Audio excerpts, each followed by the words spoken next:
out and coming. He's been running a very busy schedule, and honest to God, I mean, thank you. You know, you don't realize how overwhelmed I am right now. Just to have you standing here and do this. For a debutant author, it's more than a dream come true, and I really want to thank you for taking the time out and supporting the book. I've already have had a take on 3 of the stories. I know. Jackal and Otto-Shankar and Ravan Raga. Thank you so much. No, but this is amazing. I already have my eye on one. On one of the stories? I can't say. There's somebody standing before me, so I'm waiting it out. Thank you so much. Thank you so much for coming. We just have a couple of questions for you, and then you, yeah, please.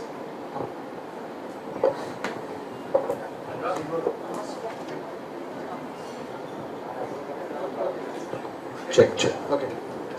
Yeah, so like you said, you've already had a take on 3 and one is brewing in your mind. So what is it about the serial killer, the mind of a serial killer that draws you to it, that entices you to make films on them?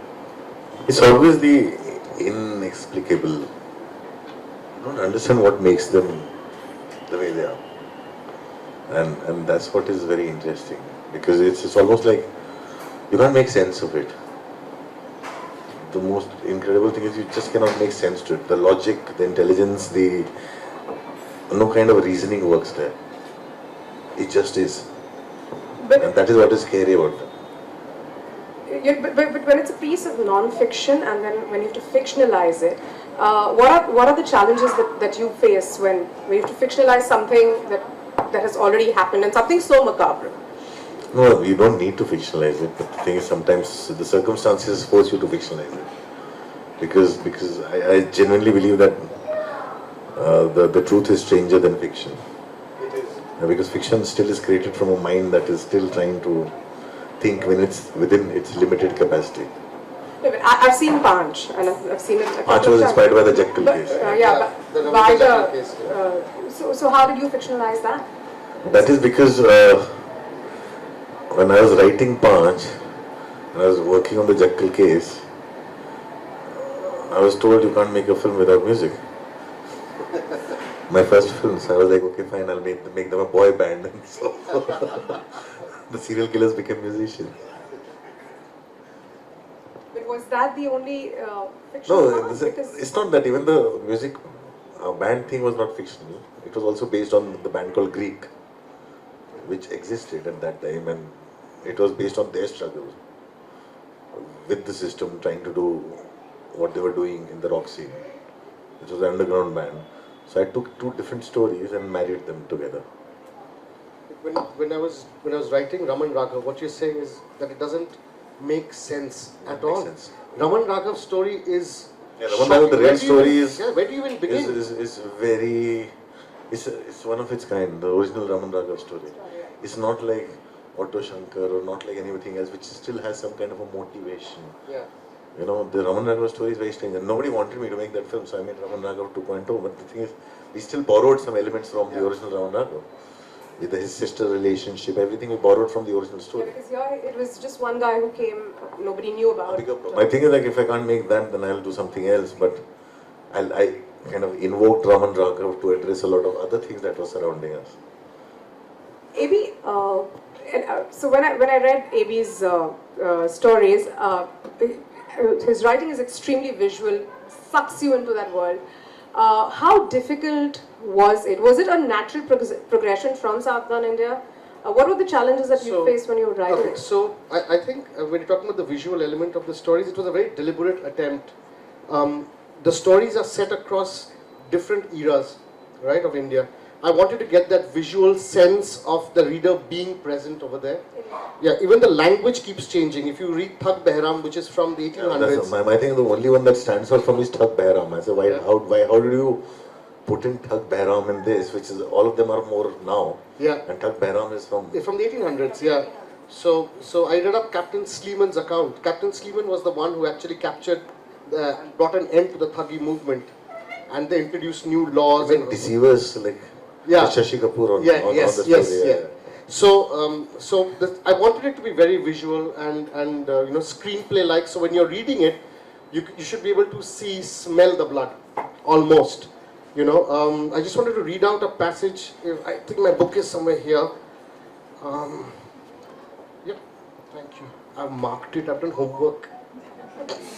But it's amazing, like if I have you around, people will not think I'm so dark.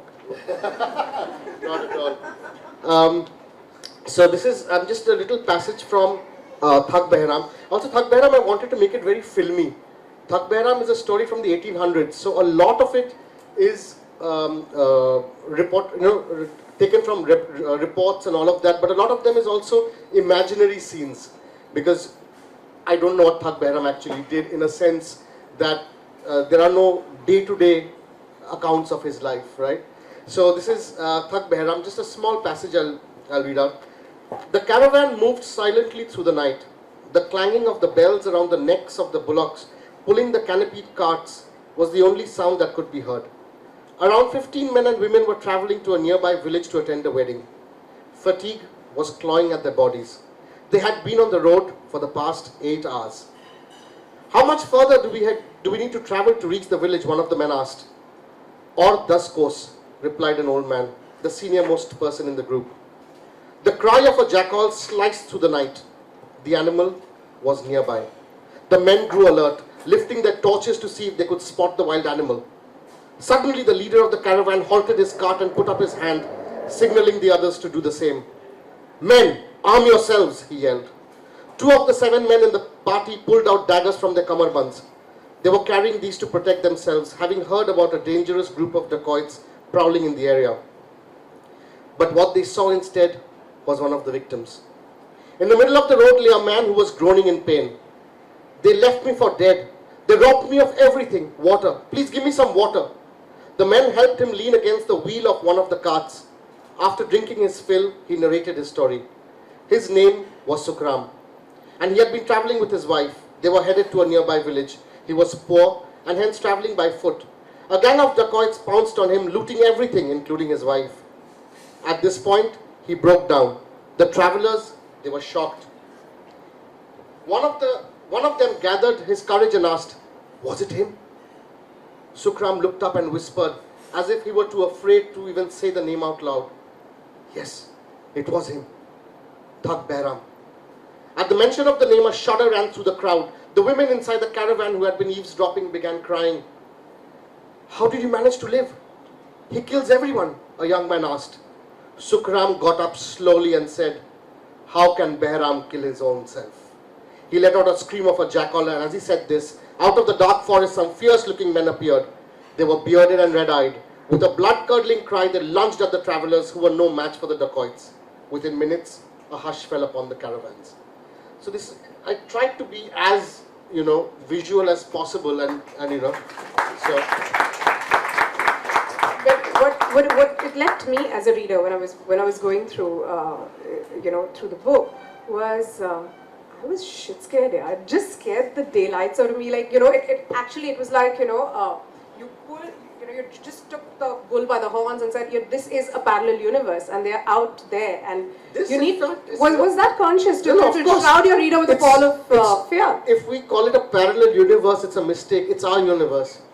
Shit is in this world. We imagine we are living in an Enid Blyton. Once upon a hillock, there lived some elves and dwarves, and it's not. And they lived happily ever after. Yeah, they don't. It's a shitty world. It's a scary world. They are all around us, and I wanted the readers to realize that, and that's what Savdhan India has done. Producing it for the last 7 years now.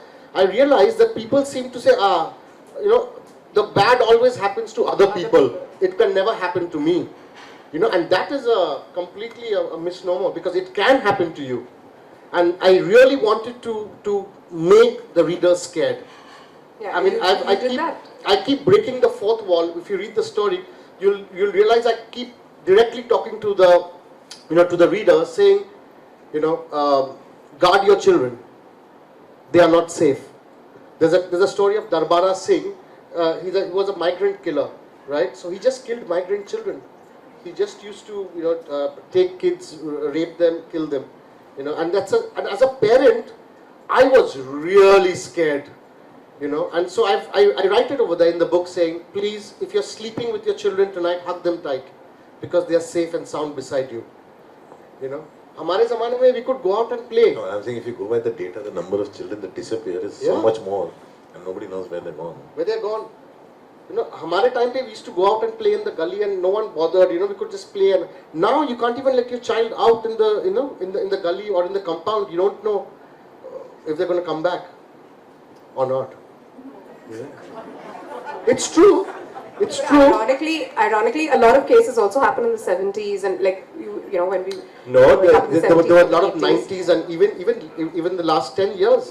There have been cases. The beer man and the stone man have happened recently. You know what they say? No? They say only like 10% of serial killers in the world have been found and discovered. So there could be a serial killer residing in. Just needs the It's little. us. Right. Okay. You need to go or you okay? You need to go, right? Okay. So before you leave, I just want to present you with. I grew up in Kalimpong. Yes, this too. I grew up in Kalimpong, so it's a tradition there that we present Tibetan khadas. So Iram will present you the Tibetan khadas. Hide.